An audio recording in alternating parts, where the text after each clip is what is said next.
replace a failed turbo on a 2011 to 2017 Nissan Juke. This particular vehicle that I'm working on is the Nismo all-wheel drive CVT edition, but I believe the procedure is the same for all the trims and the years. So the turbo's located in the back of the engine on the passenger side, and the reason I know the turbo failed is that I've already taken apart the intake a couple weeks ago to see why I wasn't getting any boost on the display, and I noticed that once I took all the intake out, I could see the impeller was not spinning, and when I tried to move it by hand, it was just seized. So I'm not quite sure if it's due to lack of oil, due to a combination of the turbo feed line failing or something else. Just didn't think it was worth trying to diagnose that any further, since a new turbo was needed anyway. And the turbo finally arrived, so I'll be working on that today. To get access to the turbo, what we need to do is remove the wiper arms, which is done by a nut under this cap, and then a nut under this cap, then removing this tray, which is done by pulling these clips which run across the edge there, and I believe there's one or two clips under this cover, so we'll have to pull this clip, and this clip, and then just pull these clips from this rubber seal. So this will come out, and then we'll be able to pull the plastic cover and then remove the wiper assembly and remove the tray that's underneath, giving us access to the turbo and all the bolts. And the wiper arms off, as you can see, and these are just 14mm nuts. They're not too tight, so it should be easy to come out. Got the clips out. So there's one more clip here, this little plastic piece. You just pop that up, comes out, and then you can just slide this guy out and pull it out. So I'm gonna do that now. Oh, don't, and just watch out for these plastic pieces on both sides. Just kind of get them off to the side so you don't, be careful not to break them. All right, so I managed to slide that out. It's just, you just kind of, it's not tight in there. Just careful not to break it. You just slide it out, slide forward into the side, and then you disconnect your windshield wiper hose, and then you can just pull this out completely out of the car. All right, so as you can see, the plastic cover is off. Now we can see inside the wiper arm tray or cowl, whatever it's called. So we got the wiper arm assembly that's got to come out, and then I'm gonna pull this piece right here, which is covers a couple bolts here. So there's one here from this side. There's another one here, and well, once I got the wiper assembly off, I'm gonna see how many bolts there are in total. So I'm gonna clean this area up because it's got quite a bit of junk. I don't want that falling and just getting anywhere where I don't want it. So first off, the wiper assembly looks like it's just three bolts. One here, one there, and then one there, and then you got the plug underneath, which will be accessible once you pull the assembly out. Alright, so I got the wiper arm assembly out, cleaned up the tray, vacuumed it out, and now we can see what needs to be done next. Oh, and I had to pop this clip from the wiper arm assembly because it was holding the harness. So once you pop this out, you know, just the typical needle nose or pliers, whatever you want to use to squeeze these tabs, and it slides out. And then, you know, unplug the harness. So put the bolts back in so I don't misplace them. And so what we have here is we have three bolts here. We have one on this side, and then you have 1, 2, 3 back there, and then on this end we have 1 here, then the bolt under this side, and then it's just a matter of popping the clips for this vacuum hose and pulling the harness from these 2 mounts, and the tray should come out. Alright, so the tray is out, as you can see. I put the bolts back in, and then the 2 bolts from the front I put back onto the tray where they should go. This way I don't lose them, I know where they are, and I can move on to the next step. So essentially what we need to do, or I need to do I should say, is remove this flexible hose, this pipe here, and to do that I'll have to pull this hose off, this breather hose over here, the return that's up top, and then you got the vacuum line for the wastegate, so we'll unplug that, and then these 2 lines run to this valve here. So in my situation I'll pull this hose and then remove the valve, and it'll come out with the hoses and set it aside,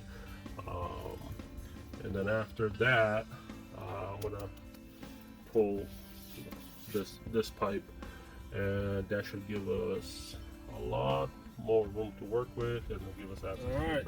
Alright, so I got the flex hose off, as you can see. That the valve cover breather hose is off. The return, the diverter return hose is off. I got the vacuum line off, the wastegate off, and I got the valve off. So now we can see what's next. So the intake pipe, it looks like it's just the 2 nuts, one here and one here, and for this pipe it's the 1 nut here, 1 nut here, then we got a bolt here, and then just loosen this clamp and it should separate, and pop the hose off. As you can see, the 2 pipes are now out.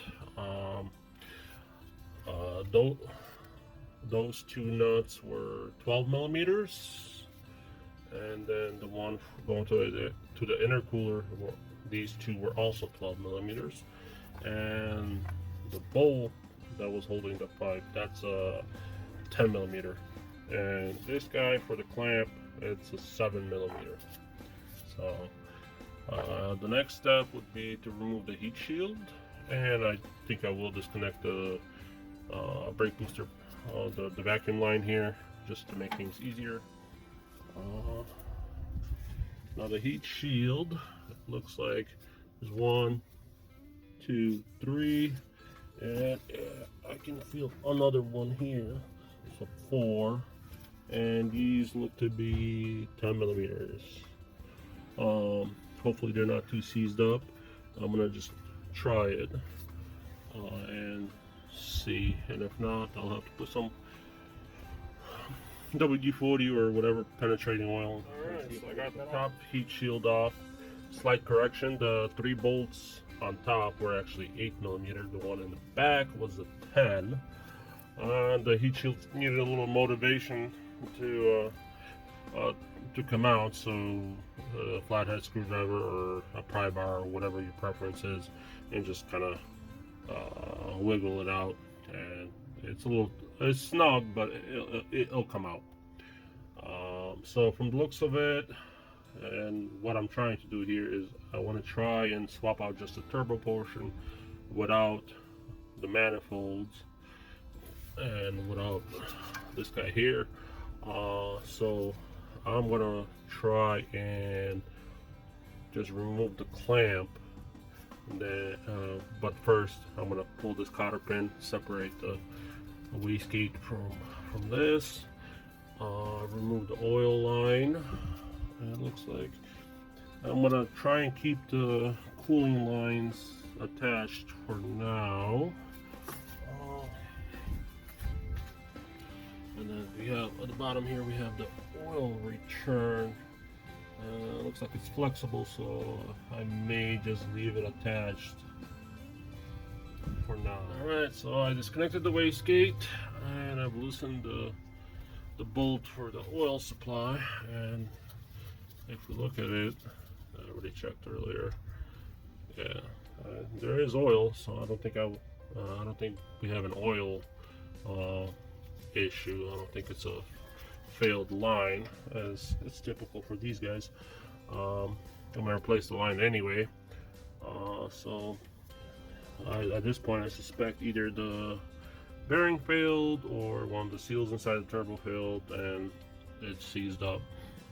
I can spin it by hand a little bit, but it is tight and it does seem to jam after one or two rotations and needs considerable effort to try and move. So I guess it's with 60,000 miles.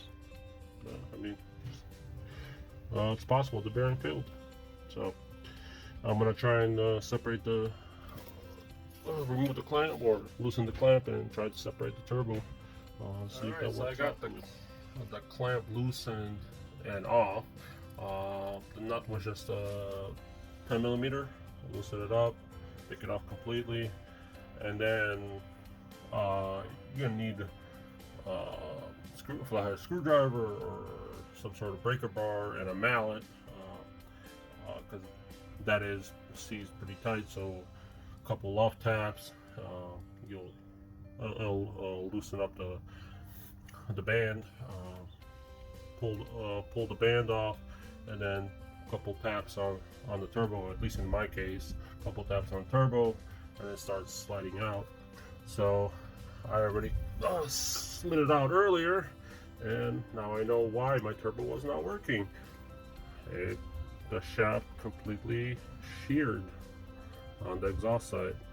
So there I go. So that's why my turbo wasn't working. Now, as to why it sheared, I'm not sure.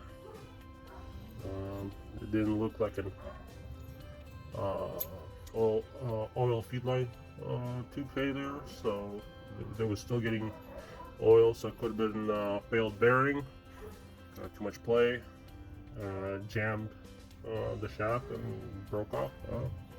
Not sure. I guess at this point, not really important since I'm just replacing the whole turbo. I did start removing the cooling lines. I just popped this hose off. I got a drip pan underneath, so that's catching all the excess fluid and coolant. I guess I'm gonna remove the other coolant line and pop off the oil return and pull the turbo out. Alright, so the turbo is out. Left the oil line laying there. I disconnected the steel coolant lines from the hoses. I'll remove them off the car, and then when I'm gonna attach them to the new turbo when I swap it out. So now I can get a better picture or clearer view. Yeah, sheared down inside. Not sure as to why. Could be a bearing failure, seized, and not sure. I'm not sure the service history of this vehicle. I'm the second owner, so I bought this with it already had a broken turbo. So not sure what caused the failure, but at this point, I guess it doesn't matter. It's just a matter of repairing. So I'm going to clean up the area, try to clean up some of that gunk inside, and start pulling out the new turbo, the replacement.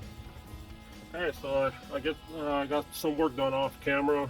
I mean, most of the stuff is so self-explanatory. I didn't think a video that it was necessary.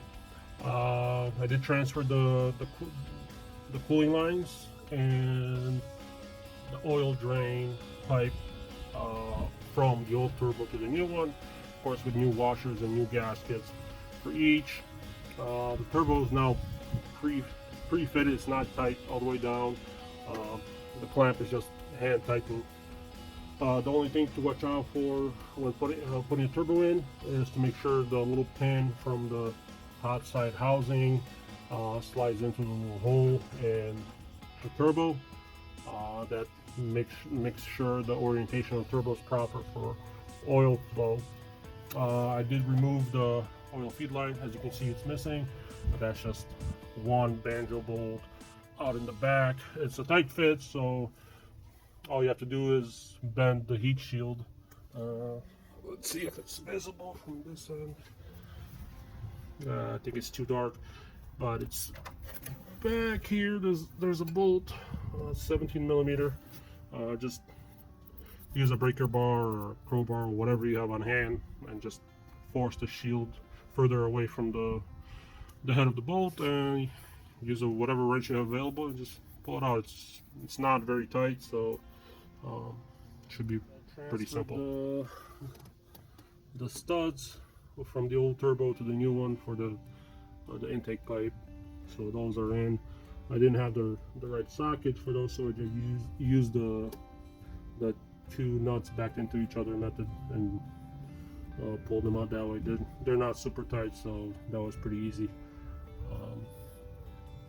So now what I'm going to do is just work on mounting the oil feed, the new one, that because I'm replacing the old one, and finishing up tightening the clamp, get the turbo situated, and start putting all the coolant tubes in and oil drain.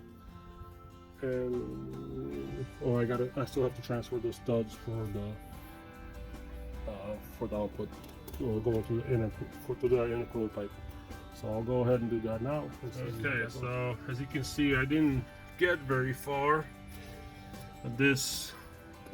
The bolt for the oil feed line turned out to be more of a pain than I anticipated. So far in this project, that one bolt was the biggest pain. It's just a tight fit, and not too many tools fit in there if you don't take off the heat shield. So I had to bend it some more just to give myself some more clearance.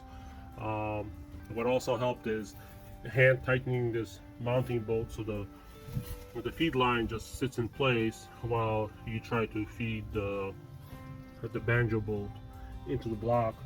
Then once you get it to feed, which is the hardest part, it requires a little patience, especially in that tight space. I was able to by hand get it almost all the way down, and then it's just a couple turns with a 17 millimeter wrench after that, just to get tight. So just a little patience, and it works out if you don't want to remove the heat shielding off the downpipe, which I didn't feel like dealing with. Right, so here we are again. I went ahead and pretty much connected all the hoses, the vacuum lines, and bolted everything down.